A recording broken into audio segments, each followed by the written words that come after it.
si Paraja Subhanallah guru kita Sayyidina Malik kita sama-sama dengan ta'lim sama dengan guru kita Al-Mukarram Al-Ustaz Maulana Syarif pada beliau silakan.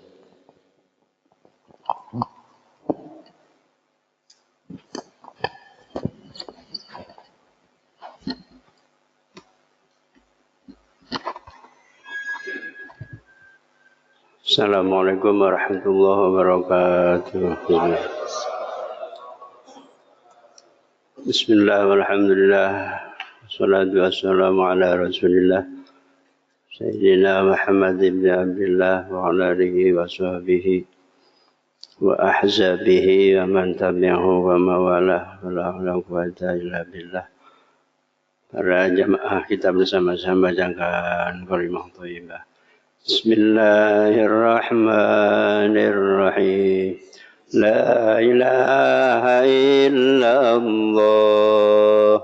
la mawjuda illallah, la ilaha illallah, la ma'buda illallah.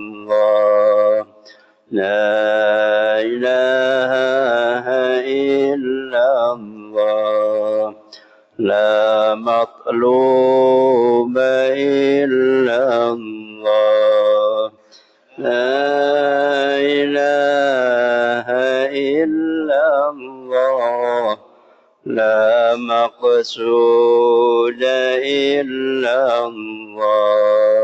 Bismillah tawakkalna ala Allah, la hawla wa la quwwata illa billahil aliyyil azim.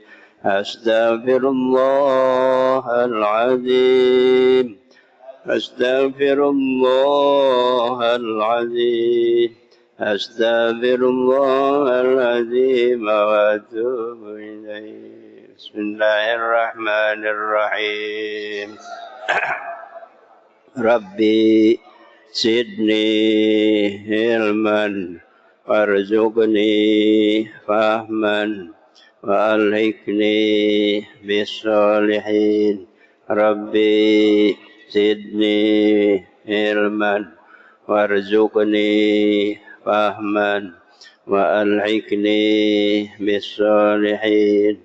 Rabbi zidni ilman warzuqni fahman wa alhiqni bis-shalihin. Birahmatika ya arhamar rahimin. Alhamdulillahi rabbil alamin. Bismillahirrahmanirrahim. Allahumma nawwir qulubana binur hidayatika kama nawwardallahu binur syamsika abadan abada birahmatika ya arhamar rahimin.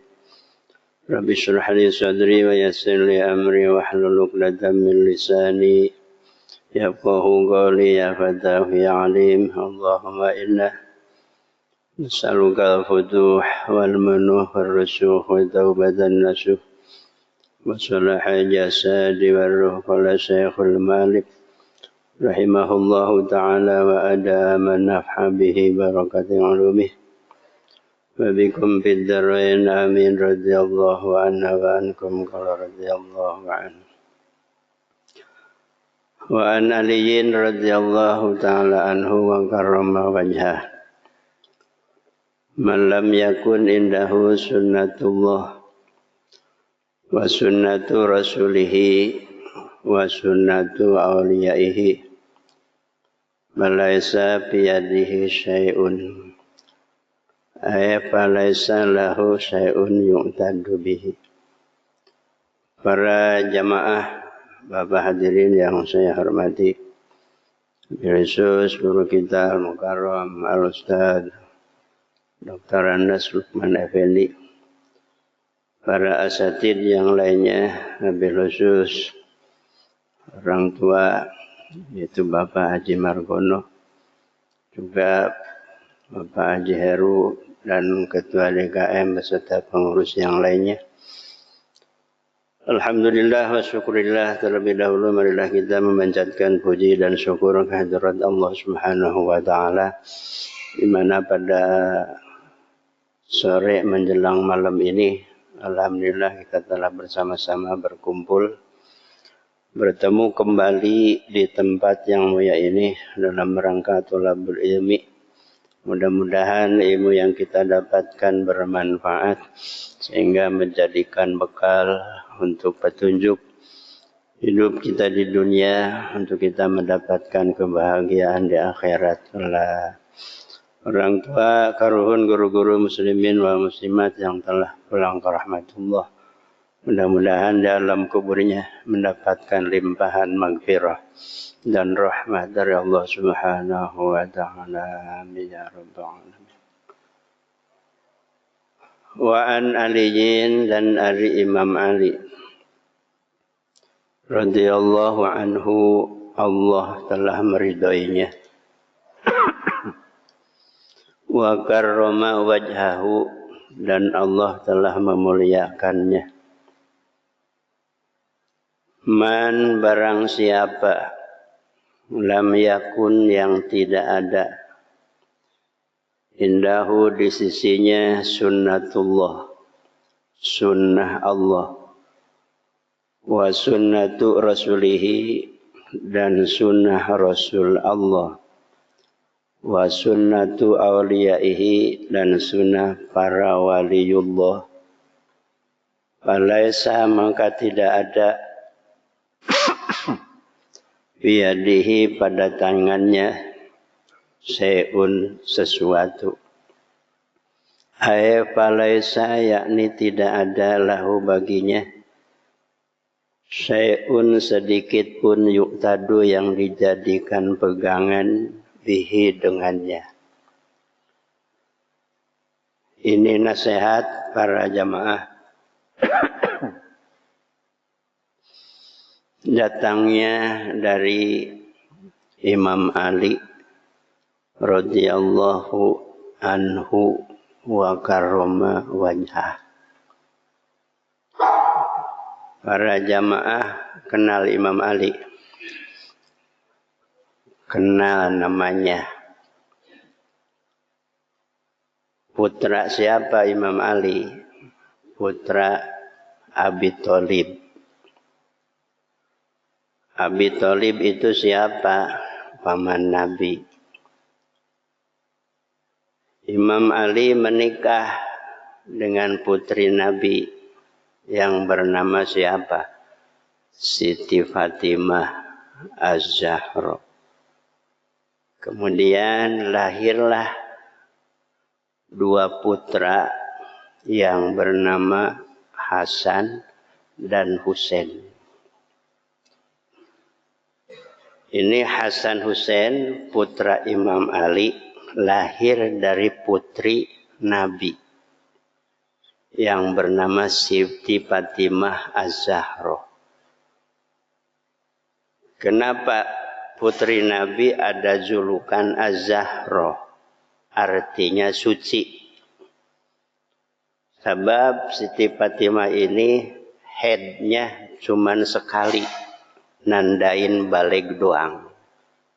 Setelah itu enggak ngeluarin lagi kotoran, maka suci terus. Kalau bini kita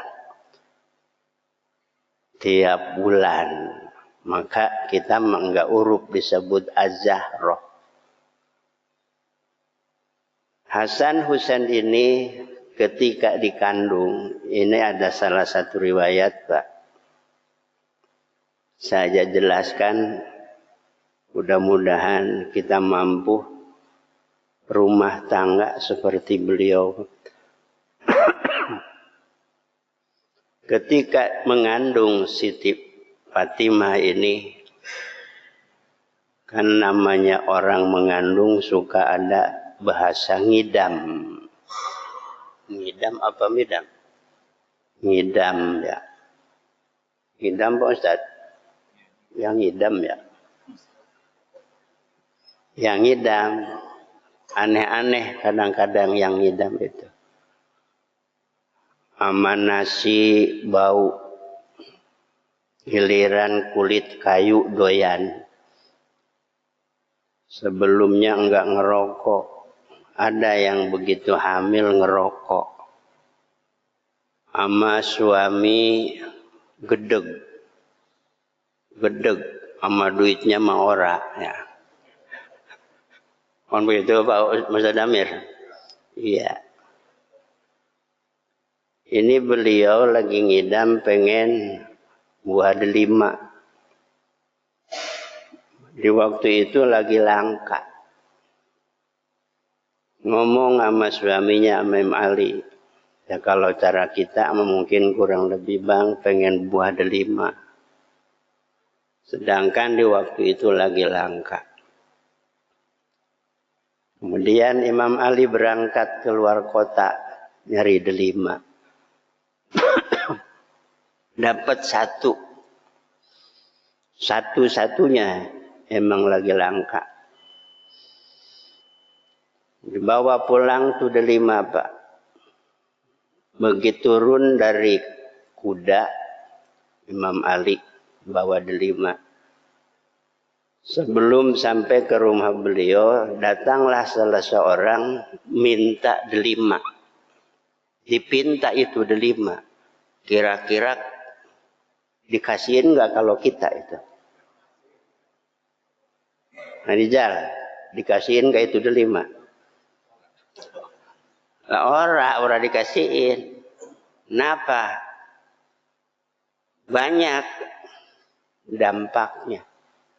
Kalau dikasih ini delima, begitu masuk ke rumah bisa jadi kiamat di rumah.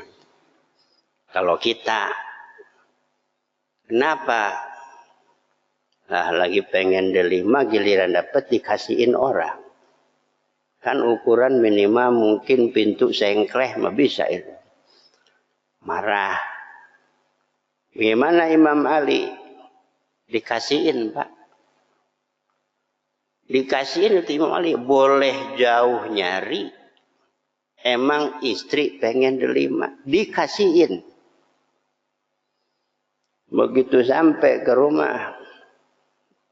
Bagaimana bang dapat nih? Mana? Ada limanya tadi ada yang minta. Dikasihin. Kira-kira kalau kita bilang sama istri seperti itu, kira-kira kita diapain sama bini? Enggak, tiba-tiba begitu mendengar dari suaminya dikasihin itu delima, langsung Imam Ali dipeluk. Dipeluk Imam Ali, diciumin, ya Rob, terima kasih punya suami yang begitu soleh.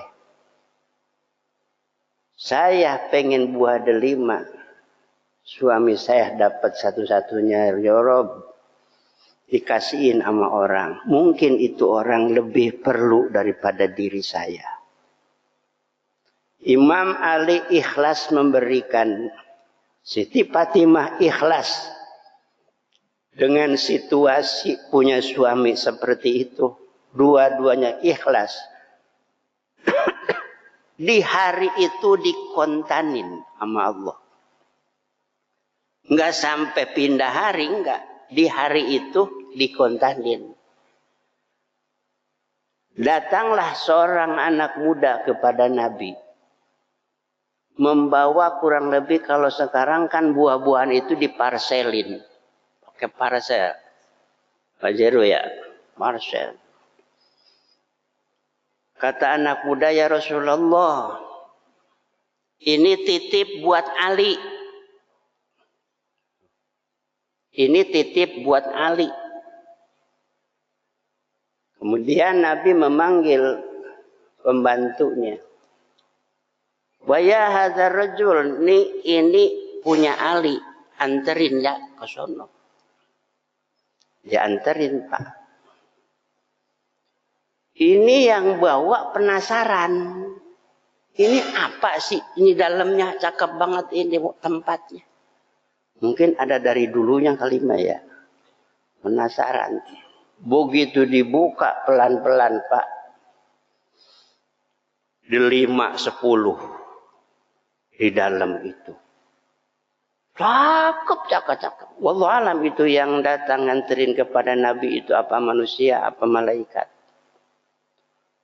Diambil itu delima, satu dimasukin ke kantong gamisnya, diberesin lagi, dirapiin lagi, rapih lagi itu tempat. Begitu sampai ke Imam Ali, Assalamualaikum. Wahai Tuhan, ini ada titipan dari Rasul. Apa ya? Tahu, saya emang nggak tahu. Padahal dibuka itu. Kata yang nganterin, Tuhan saya nggak lama-lama ya, takut ketahuan. Nggak lama-lama saya. Kata Imam Ali mah tahu. Kata Imam Ali, dulu, jangan buru-buru. Imam Ali, enggak, saya pengen buru-buru ini. Enggak, jangan dulu. Kita bareng-bareng buka. Bareng-bareng buka. Begitu dibuka, delima Pak. 1, 2, 3, 4, 5, 6, 7, 8, 9. Kata Imam Ali. Kok ini 9? Emang begitu Tuhan? Enggak. Saya enggak terima kalau ini 9. Emang kenapa? Kalau ini 9, delima Nabi bohong. Sedangkan Nabi mustahil bohongnya. Emang bagaimana Tuhan? Kata Nabi, sodako 1 dibayar 10. Ini 9. Kemana satu lagi ini? Saya emang nggak tahu tuh. Enggak bisa. Itu tadi. Nabi mustahil bohongnya. Ini kudu 10. Maka ini 9. Mana satu lagi? Udah. Mendingan ngaku. Ini Tuhan tuh. Keluar jadi 10. Kata Imam Ali apa? Besok nih bahasa kitanya. Kalau ada titipan, jangan seperti itu. Kalau kamu nggak manggil duluan, saya kasih kamu 3. Karena ngambil duluan, udah atuh aja ini. Tuh, Pak. Begitu. Jadi ini contoh satu hikmah dari riwayat itu. Kita kalau diamanatin jangan hianat. Kudu amanah. Biar orang percaya. Kedua, di dalam rumah tangga, lihat contoh berdua. Imam Ali ikhlas memberikan delima 1. Istrinya Siti Fatimah, putri Nabi yang mulia juga. Ikhlas punya suami seperti itu, dikontanin datang 10. Begitu Pak. Nah, kalau diterusin cerita nggak ada habisnya. Itu mah diantaranya aja. Begitu. Jadi kayaknya kita belum bisa kayaknya. Kenapa? Sebab kita ini kadang-kadang takut sama bini kadang-kadang. Ya, aku aja Rijal. Dah. Kemudian kata beliau, Bapak kalau pengen banyak tahu tentang riwayat-riwayat para sahabat, beli kitab yang bernama Wahyus Sahabah. Cuman kudu bisa kitab begini. Sebab itu mah enggak ada barisnya, enggak ada artinya. Kitab namanya Wahyus Sahabah, 4 jilid. Kata Imam Ali radhiyallahu wa karrama wajhah, malam yakun indahu sunatullah. Barang siapa yang hidupnya tidak ngamalin sunnatullah, tidak ngamalin sunnah Rasul Allah, tidak ngamalin sunnah para waliullah, falaisa fi yadihi syai'un, maka itu orang tidak bisa dipercaya hidupnya. Jadi kalau kita pengen dipercaya sama manusia, dipercaya sama Allah, Yuk kita bersama-sama ngamalin 3 sunnah. Pertama sunnatullah, kedua sunnah rasulnya, 3 sunnah para wali. 3 sunnah. Kila dikatakan, artinya ada yang nanya Imam Ali ini. Wa ma sunnatullah? Apa itu sunnatullah? Wan Ali? Kola. Udah bunyi. Jam 7 ya. Nanti kita tanggung ya. Nggak apa-apa Pak. Nggak apa-apa. Mendingan udah nggak apa-apa kan. Terusin dikit lagi. Dikit lagi. Bapak mah tinggal ngedengerin doang. Capaian saya. Saya 3 acara lagi bisa Pak. Apa sunatullah? Qala jawab Imam Ali. Kitmanu sirri. Sunatullah itu menyembunyikan rahasia. Kita hidup harus mampu menyembunyikan rahasia. Rahasia diri sendiri, apalagi rahasia orang. Apa itu rahasia? Ma ahfahun nas. Sesuatu yang suka disembunyikan orang-orang. Ini kita semuanya Pak. Aku aja sama yang ngomongnya juga. Punya rahasia. Hidup kita punya rahasia. Banyak dosa yang orang lain kagak tahu. Termasuk dosa itu adalah rahasia. Kalau kita rahasia kita, aib kita, kalau tidak dikitman sama Allah, kita hidup tidak ada kemuliaan sedikit pun Pak. Untung dikitman disembunyikan rahasia sama Allah. Bapak manggil saya Ustad. Kadang-kadang ada yang manggil Kiai. Bapak Kiai Haji Ustad Abdul Wahab. Padahal belum haji. Baru umroh doang saya. Kalau para jamaah. Nih. Tahu rahasia yang ada di diri saya. Kekurangan saya, aib saya. Nggak bakalan Bapak manggil yang seperti tadi. Alhasil umumnya manusia ini punya rahasia. Wajib rahasia ini dikitman.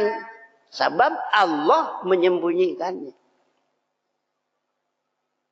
Kalau tidak disembunyikan rahasia kita nggak ada harganya hidup Pak. Maka yuk kita bersama-sama. Riyadhah latihan menyembunyikan rahasia. Rahasia diri sendiri. Apalagi rahasia orang.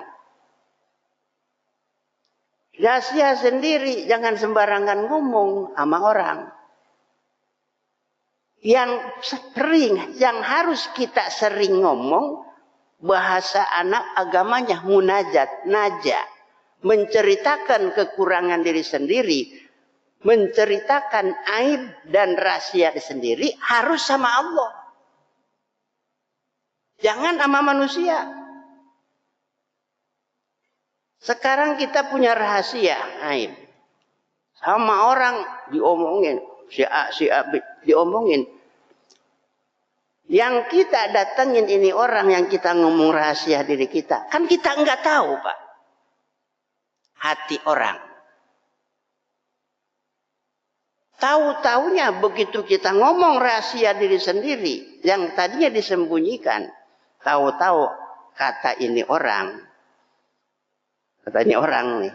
Makan dulu. Kenapa? Tahu-tahu ini orang memang gede sama kita. Kan kita enggak tahu Pak. Hati orang lain kita enggak tahu sama kita kayak apa. Maka jangan tertipu dengan pandangan indahnya muka. Bisa jadi depan kita mah Pak. Ajer, ngomongnya sopan. Belum tentu di belakang seperti itu. Maka hati-hati. Bisa jadi dipandang Pak, mukanya indah. Ngomongnya manis. Hati-hati. Semuanya manusia ada keindahannya, ada yang jeleknya. Apa yang jeleknya? Di manusia apa? Pantat. Muka cakep dipandang. Coba kalau dibuka yang suka ditutup tuh. Apa? Pantat. Coba buka pantatnya. Indah seperti muka? Kagak, Pak. Maka hati-hati itu. Hati-hati. Jangan tertipu dengan keindahan perkataan dan juga keindahan muka. Ada yang disembunyikan ternyata. Mana? Pantat. Budahan pantat kalau dibuka jelek. Kalau udah ngeluarin bau. Itu manusia. Maka jangan sembarangan. Jangan. Sama manusia jangan terlalu dekat. Jangan terlalu jauh. Kalau terlalu dekat kadang-kadang bau. Tadinya kayak perangko. Perangko apa namanya ya? Ya perangko rapet. Timang beda pilihan. Buset mentahnya jauh banget. Kalau sudah jauh. Yang diceritain sama orang kebaikan kita. Bukan keburukan kita ceritain. Maka manusia itu tadi. Jangan terlalu dekat. Juga jangan terlalu jauh. Kenapa? Ini kita makhluk sosial. Allah ciptakan. Selalu membutuhkan orang. Maka jangan terlalu jauh. Yang harus kita dekat. Hanya dengan Allah. Nggak ada lagi. Kenapa? Allah itu senang kalau kita sering ngadu. Allah itu senang kalau kita sering minta. Allah gedeg kalau tidak suka ngadu. Allah marah kalau tidak suka minta. Wallahu yaghdabu in tarakta su'alah. Wa bani adama hina yus'alu yaghdabu. Allah benci kepada orang yang tidak suka minta. Beda dengan manusia, justru benci kalau sering dipinta. Tuh manusia apa? Sekali dua kali mah ngasih. Ketiga kali, buset minta mulu.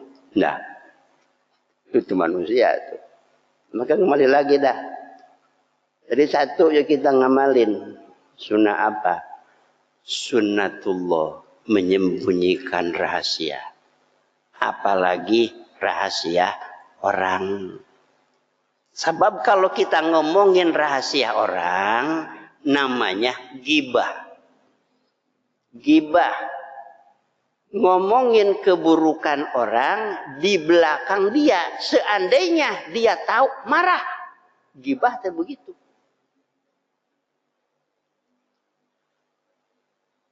Di dalam kitab Sulamut Taufik, Pak. Saking besar dosanya orang yang ghibah. Hakikat dosa ghibah dan zina besaran ghibah. Kenapa? Itu diterusin Pak dalam kitab Sulamut Taufik. Sekarang zina, naudzubillah min dzalik. Adu harga. Memang adu harga itu ya kalau begitu. Umpamanya berapa kira-kira? Kira-kira umpamanya 1 juta dah ya, 1 juta. Nah udah setelah selesai dibayar 1 juta. Udah selesai Pak sama manusia. Tuh selesai udah dibayar. Udah tinggal sama Allah. Coba kalau ngomongin orang. Ada enggak orang yang begini Pak? Pak Ustadz Lukman diomongin sama kita nih di belakang. Ada enggak orang datang ke rumah beliau? Pak Ustadz, ya maafin saya ya. Nah, emang kenapa? Kata Pak Ustadz. Pak Ustadz habis diomongin semalaman itu. Ada yang begitu? Pak kagak ada. Makanya manjang ghibah itu dosanya. Ama manusia dosa, ama Allah dosa. Maka hakikatnya itu begitu. Oleh karenanya, hati-hati itu.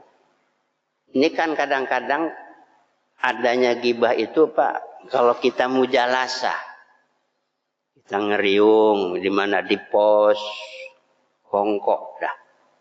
Kalau belum ngomongin orang, belum gurih. Belum gurih. Kalau udah sampai ngomongin orang, baru tak gurih. Maka kalau habis kongkok 5 orang, berapa orang? Coba. Ada doanya. Nih, doa habis kongkok. Nih. Subhanakallahumma wa bihamdika asyhadu an la ilaha illa anta astagfiruka wa atubu ilaik. Itu bukan doa habis aja doang, bukan habis kongkok. Doa habis kongkok. Subhanakallahumma wa bihamdika asyhadu an la ilaha illa anta astagfiruka wa atubu ilaik. Maka besok-besok kalau habis ngobrol begitu, umpamanya habis ngobrol, dengar adzan kan mau bubar nih. Ah udah bubar yuk kita sholat. Jangan dulu bubar. Yuk kita bersama-sama baca doa kongko. Subhanakallahumma wa bihamdika asyhadu an la ilaha illa anta astaghfiruka wa atubu ilaik. Shallu 'alan nabi. Bubar.